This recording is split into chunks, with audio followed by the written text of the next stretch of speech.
people live in a world of their own making. Frankly, that seems to be the problem. Welcome to Angry Planet.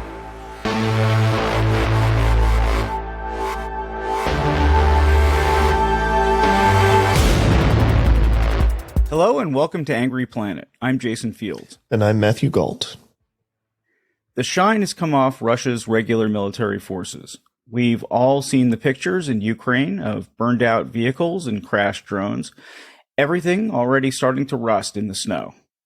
Casualties for the Russian military are estimated to be over 100,000. But the Russian army isn't the only force in Ukraine fighting on Moscow's behalf. The Wagner Group is there too, and we know far less about them and what they're doing. To help us get a better view, we're joined by Jason Blazakis. He's director of the Center on Terrorism, Extremism, and Counterterrorism at the Middlebury Institute of International Studies, as well as being a senior research fellow at the Soufan Group. He also wrote an op-ed for Newsweek on Wagner just last week. So thank you so much for joining us. Thanks for having me. Can we start at the very beginning, which is really what we like to do? What is the Wagner Group? When was it founded, and why? So the Wagner Group was founded in 2014. And during its founding, it was not an organization that had a press release to announce its formation. It was an organization that existed as a so-called private military company with this thin veneer of plausible deniability. That's why they didn't have this big, grandiose announcement. And as a fighting force, it first was projected as a fighting force in the 2014 Crimea conflict, when the Russian Federation annexed portions of Ukraine in the Crimea region. The Wagner Group was part of the fighting force to advance Russian geostrategic interests. And its founder, the individual who bankrolls the so-called Wagner Group, is an individual by the name of Yevgeny Prigozhin. And Prigozhin is known as Putin's chef. And we could talk about why that's the case later, maybe, if you're interested. But he is ostensibly an oligarch, an individual who has accumulated a great amount of wealth within the Russian Federation. And with that wealth, he was able to form the Wagner Group. And within the Wagner Group, you have primarily Russians, but an interesting aspect of the Wagner Group is that it's composed of mercenaries from across the globe. They've made an effort to recruit individuals from all over the globe. And they, while I would be reticent to say that they are ideologically driven, they do have individuals at senior levels during the time of its founding, specifically an individual by the name of Dmitry Utkin, who was a lieutenant colonel formerly of the Russian Spetsnaz. And he is an individual that has neo-Nazi ideologies as well. So you have that strain. People always ask, why was it called the Wagner Group? The lore behind the creation of the so-called Wagner Group is because Dmitry Utkin was a fan of Adolf Hitler, and Hitler's favorite composer was Richard Wagner. I was just about to ask you that. That was my next question. Will you sorry, go ahead, Matthew. Follow up on Dmitry? There is a picture that goes around the internet of him. Yeah, I've seen it. Will you describe the picture for the audience? Yeah. Bald guy like me, tall, imposing figure. And this picture you're talking about that's been circulating over the internet the last year or so is a picture of him with no shirt on, and his right and left area of his shoulder near his clavicle on each side are essentially SS tattoos. So SS is obviously a fighting force of the Adolf Hitler Nazi regime. So here's an individual who's literally wearing those tattoos on his skin, and people have said, well, is this really a picture of him? And there have been some studies looking at his facial composition and comparing it to an older picture that's known to be him, and there was a 74% match. So it's very likely he is that individual. The interesting thing about him is We haven't seen him associated with the Wagner Group openly since 2016. And in 2016, actually, he was awarded some high-level medals from Vladimir Putin himself. So the question is, like, what is his role today? And that is, to me, a significant question mark. Irrespective of his role, though, since the group's formation in 2014, the Wagner Group has rapidly expanded, not just in terms of personnel, but also in terms of where it operates worldwide. How many personnel are we talking about?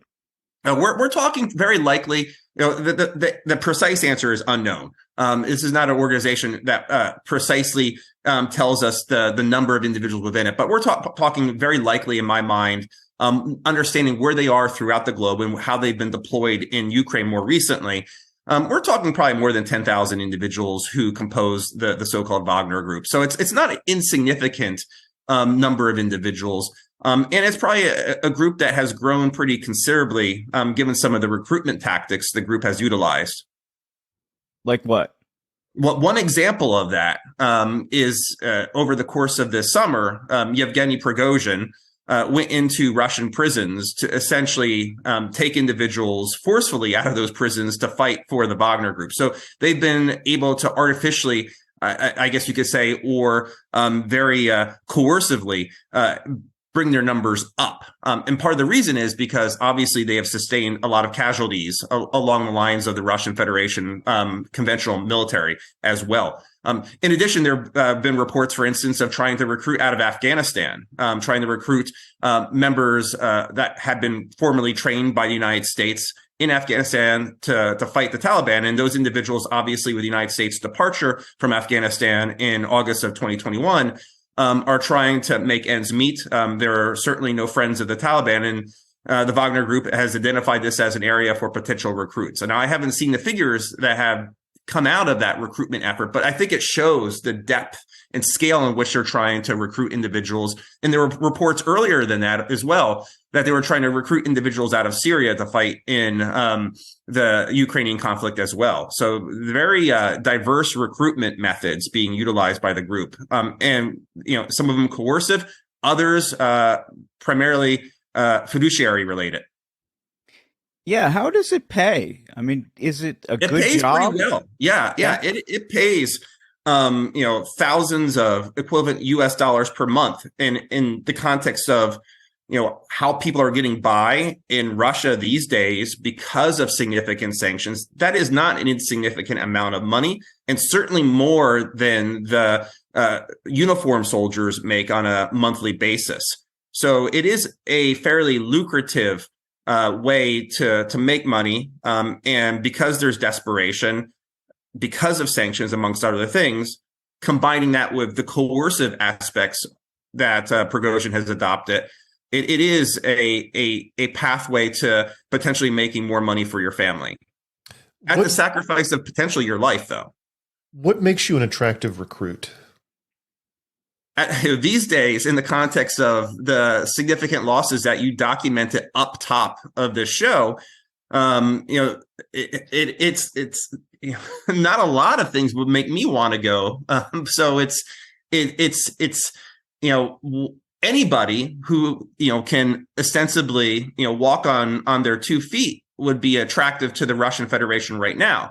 There have been well documented Russian males are fleeing that country because of some of the missteps of Vladimir Putin, who put into place essentially a draft that led to a lot of military-age men leaving in mass quantities from the Russian Federation. So right now, anybody who has a pulse, quite frankly, would make an attractive recruit. And the Wagner Group's attractive to use in a lot of ways because it allows for the Russian Federation to say that the battlefield losses aren't as significant as they otherwise would be, because Wagner is not part technically of the Russian military. So if they're getting killed, that doesn't, add up to the death toll that you talked about earlier as well. So I think it gives them the ability to control the narrative to an extent that the losses aren't as bad as they could be. Does that mean that the Russian government is paying Wagner in basically the way they pay the regular military? or how does that relationship work?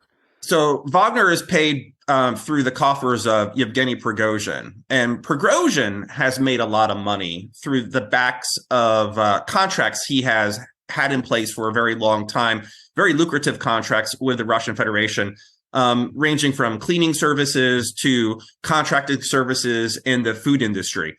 Couple that with the fact that Yevgeny Prigozhin has been able to accrue finances through the deployment of the Wagner Group elsewhere, particularly in places like Africa, where they've exploited natural resources, has been another method in which the group has secured finance.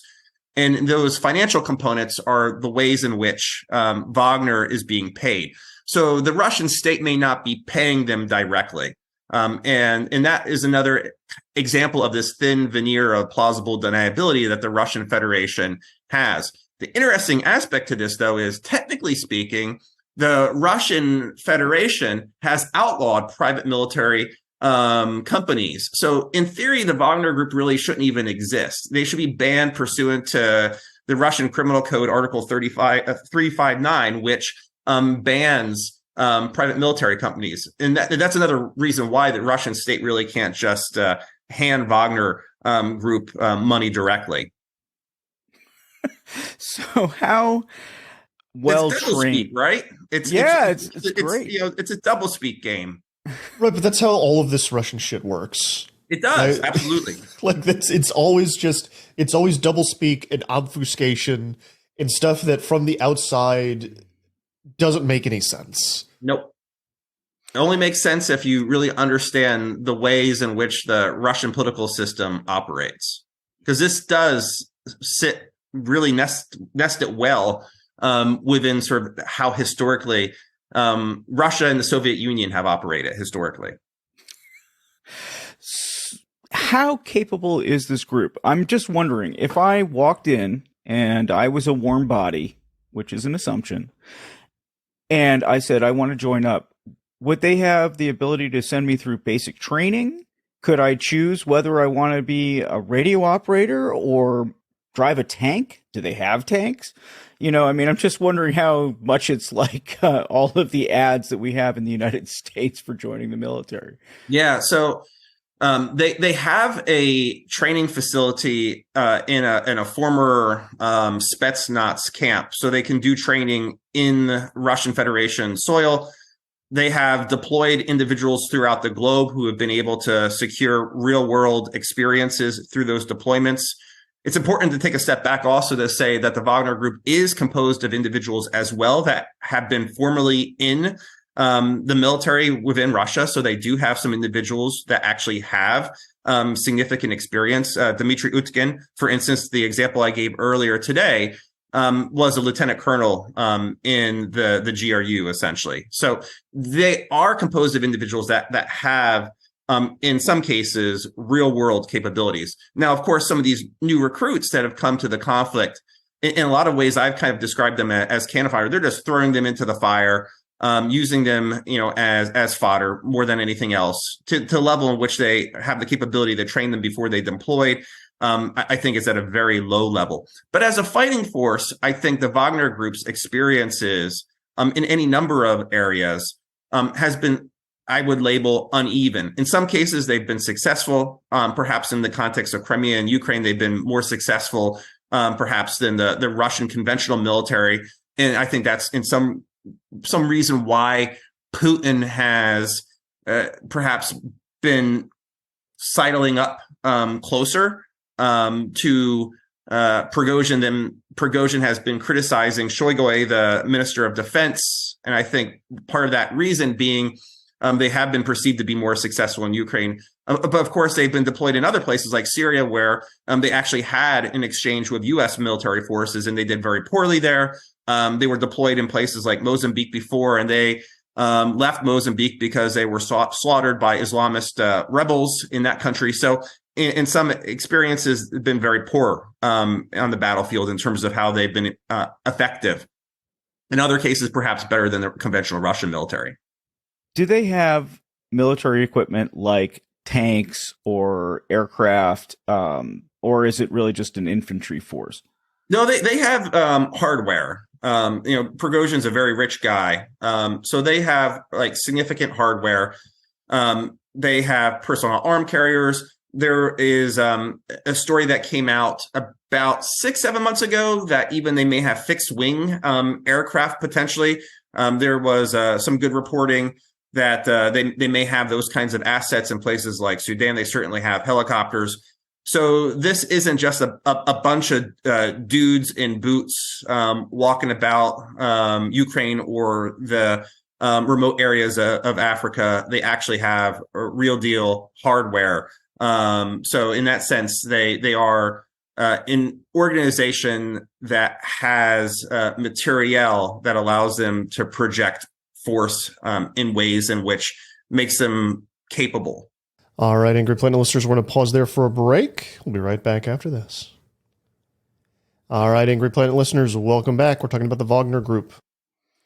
Can I hire them?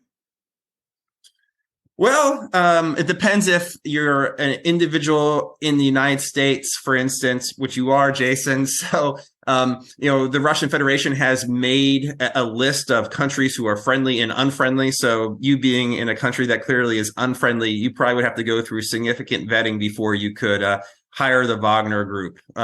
So probably unlikely you would go through that vetting process. But I will say, less tongue in cheek, if you're in a country that isn't deemed to be unfriendly, and this is, many countries fit that bill. We have seen the Wagner Group hired by a number of authoritarian or leaders who have taken over in places like Mali through a military coup to help with their security situation, ostensibly. And I say security situation is to essentially prop them up so they can retain power in the illegal ways that they've held it, especially in Mali as one example where there was a military coup. So we have seen them hired throughout the world, primarily in places like Africa, though. Yeah, can we drill down on that? We've actually actually did an episode about it with a reporter from Africa maybe 6 months ago, and it's kind of one of these. There's an old truism in defense reporting that Africa is the most important no one wants to read about. And we had a standing rule at an old place that I worked where if we were writing about something very important that was happening in Africa, don't put Africa in the title because readers typically won't click on it. And so we're talking about Wagner Group right now. It has come up in the news a lot, and I'm seeing it getting a lot more mainstream coverage because of the Ukraine connection. However, they've been operating for a long time in Africa, right? And it's not just Mali. Can you talk about some of their other activities in Africa and kind of what it tells us about the group? Yeah, so you can kind of skip around the African continent. In Libya, for instance, as one example, in North Africa, the Wagner Group has deployed there to try to change the outcome of the civil war by supporting an individual by the name of Khalifa Haftar. In the context of that support, trying to use their fighting force to augment Haftar's forces, they've been able to gain access to oil-connected facilities as just one example of this tit for tat. Wagner doesn't do anything for free, nor does Wagner do anything, in my estimate, that doesn't benefit the larger Russian Federation geostrategic interests.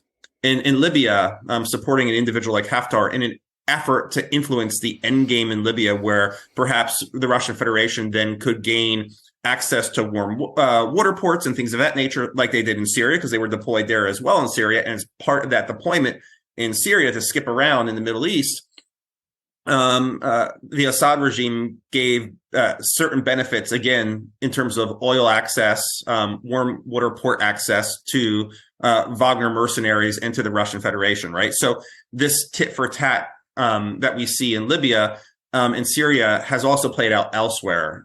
Fast forward a little bit, in Sudan, then you saw the Wagner Group prop up a military authoritarian leader, and Sudan came out of this really terrible picture of where you had a hardliner in power for a very long time, There was an uprising. We saw briefly civilians take some ownership over Sudan again, and then the military has kind of like this run roughshod over them. In an effort to help retain their power, again, leveraging the Wagner Group to help provide for security services, ostensibly training Sudanese military forces, because a lot of the Wagner Group individuals are former Russian military, and they have capabilities to train and build capacity of military forces. We saw them do that on behalf of the Sudanese regime in power right now in exchange for access to gold mines. In fact, those gold mines were providing significant source of revenue, and likely still do, for the Prigozhin enterprise in the Wagner Group, to the point where it was so well known a few years ago, the U.S. Department of Treasury designated an entity known as the Meroe, MEROE Group, which was a gold organization acting on behalf of the Wagner Group. So that was a really good example of this trade of essentially access for natural resources, for security services, as well as having influence in a country. We can't underplay that significance. They've also done essentially the same thing in places like the Central African Republic, propping up a long-time hardliner in the Central African Republic in exchange for providing security services to him for access to gold, diamonds, and timber, timber being a very significant natural resource in the Central African Republic. And just within the last 24 hours, on December 15th, we've learned quite possibly Wagner's making inroads in Burkina Faso now as well. So they've been all over Africa, but generally to plunder the natural resources of that country and to gain significant political leverage within that country as well. It's amazing that Moscow gets the benefits of this and seems like it takes none of the risks. I mean, is that fair to say? Is it really, does the fig leaf work? Does anyone say, oh, it's just Wagner? You know, it's, at this point, I don't know. Yeah, it's got to not be, right? I mean, it's just so ridiculous. What happened, the consequences, though, for this adventurism that's happened throughout the globe in the context of Wagner's activities? And in my mind, very few consequences. You know, the Treasury Department has designated the Meroe Gold Group and amongst other entities in Sudan, but they still continue to operate with impunity in Sudan. They, as an organization, Prigozhin himself has been sanctioned a number of times, but yet he's able to operate with impunity. And it seems like the welcome mat has been out for the Wagner Group in a number of locations with very few negative consequences for the organization, aside from the firefight that they engaged in Mozambique, where a lot of Wagner individuals were killed, and the firefight that they had engaged with in the United States, where engaging with U.S. Special Forces, they lost terribly. But you're right. It's unfortunate, but the Wagner Group continues to operate. We all know what the Wagner Group is, but they still are welcomed. And the question is, how can you change that calculation? So how can we change that that calculation? Well, one example of what the United States should consider doing, Jason, and I wrote for Newsweek, a piece that suggested one pathway could be to potentially designate the Wagner Group as a foreign terrorist organization pursuant to U.S. law. And with that comes a number of consequences. But one consequence that I think is meaningful is that it makes it harder for groups or countries to want to work with the Wagner Group. It could serve as a deterrent effect. And I say this because while the Wagner Group is designated for other things pursuant to U.S. law, they aren't treated as a terrorist group.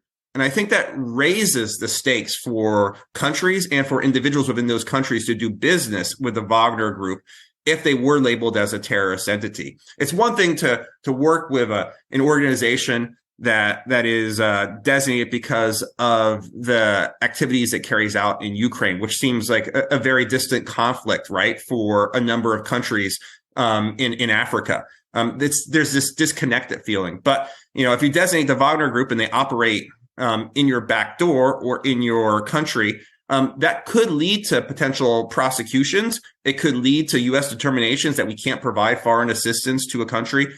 So it may, in my mind, lead to an important decision moment for certain actors within Africa to say, do we de-risk from this relationship with Wagner, or do we continue on and risk the opprobrium of the United States and potential sanctions and potential prosecutions of individuals, because the FTO regime is very closely linked to material support prosecutions. And in fact, a lot of people don't know this. They just think the FTO, Foreign Terrorist Organization designation, is a sanction, but also it comes with consequences to include jail time for individuals who provide material support to that designated group. So in my mind, it could have that positive effect in terms of changing the calculations. And I say this especially under the backdrop of what the president of Ghana said recently about essentially Wagner potentially being in Burkina Faso right now. The United States sent very senior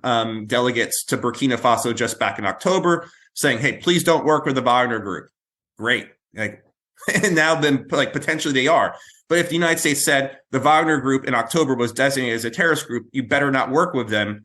You better bet that actually probably would have resulted in perhaps a different outcome that we're seeing now here in December, where quite possibly the Wagner Group could be operating in Burkina Faso. And I think Newsweek actually did this reporting as well on this possible development in Burkina Faso, which to me is very troubling. So also, I will just say the Wagner Group designation may not lead to the military government in Mali saying, we're going to de-risk.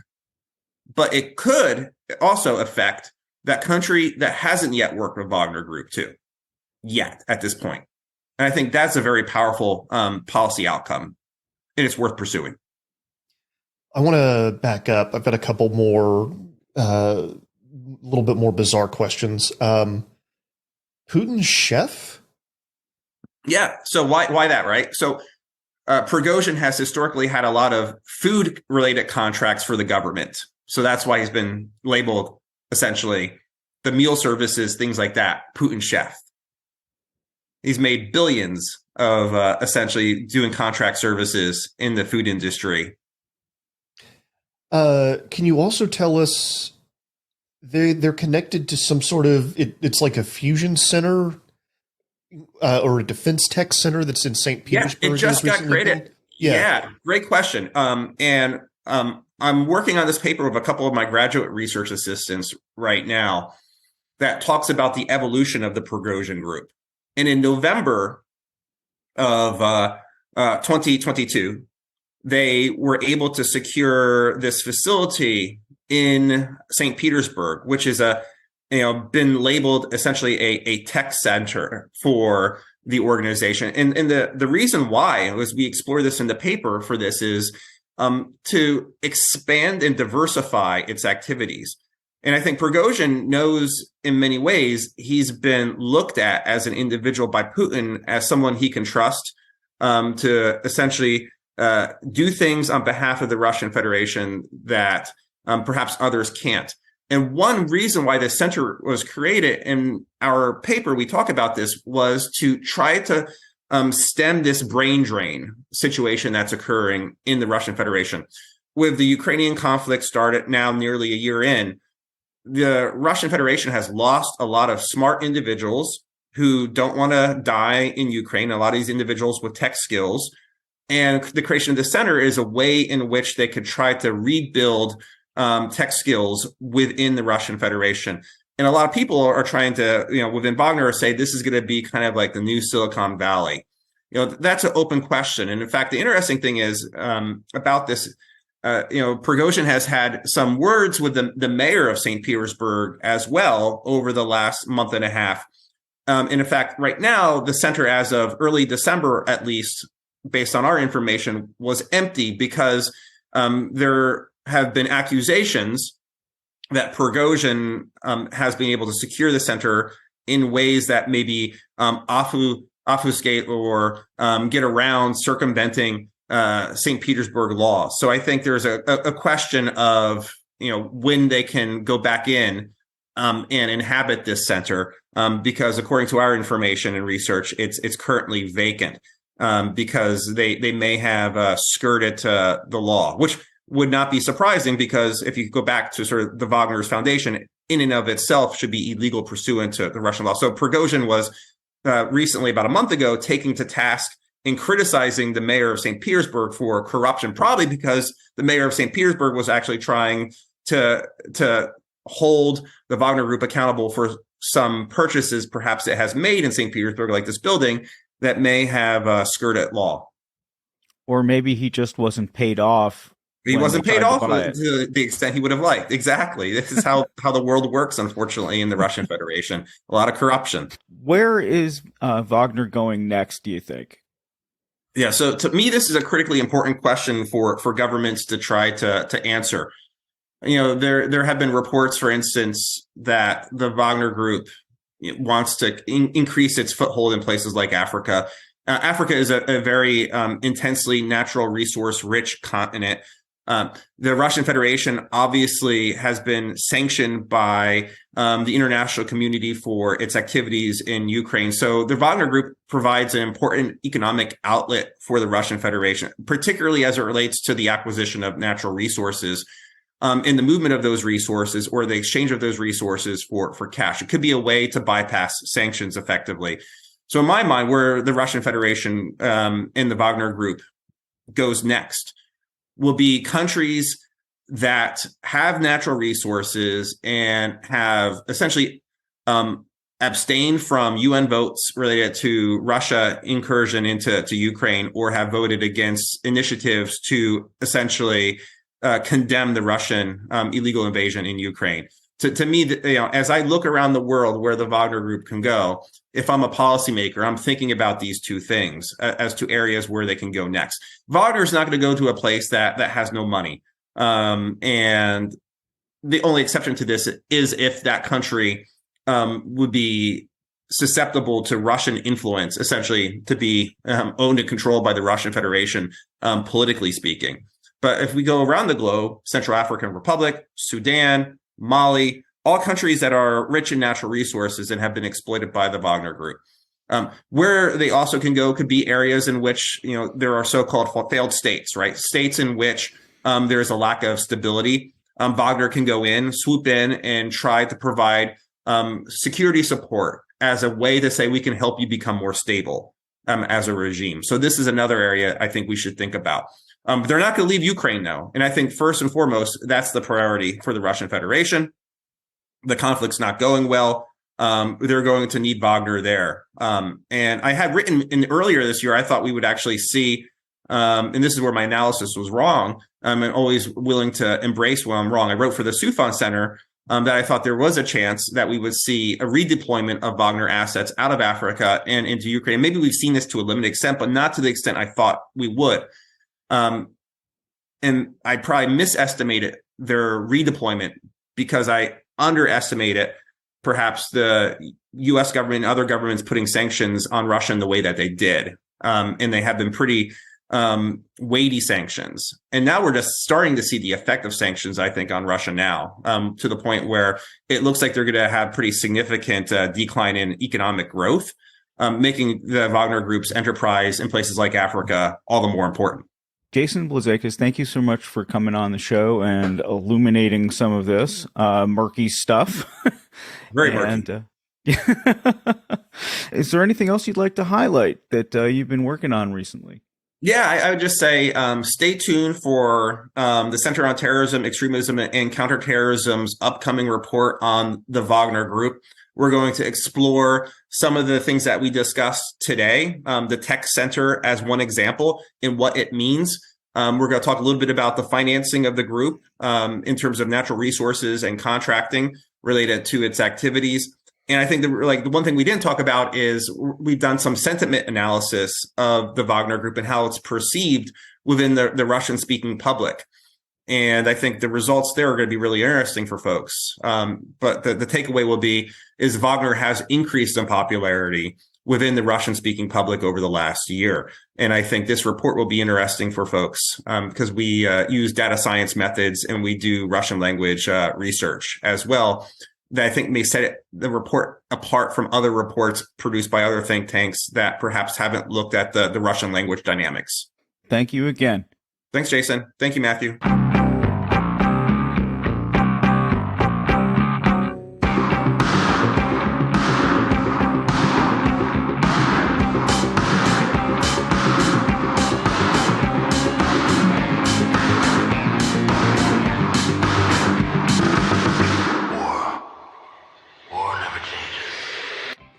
All right, Angry Planet listeners, as always, Angry Planet is me, Matthew Galt, Jason Fields, and Kevin O'Dell. It was created by myself and Jason Fields. $9 a month, angryplanet.substack.com, angryplanetpod.com. Can you all tell I already have holiday brain creeping into me? This will be the last new dispatch, I think, until the new year. We will be back the middle of the first week of January with another conversation about conflict on an Angry Planet. Stay safe until then. Thank you all so much. Everybody who helps us out with the show. The $9 a month really, really helps us keep going. This thing is very, very much a labor of love. We really appreciate it. I hope everyone has a wonderful holiday season. Merry Christmas, Happy Hanukkah, etc. Stay safe.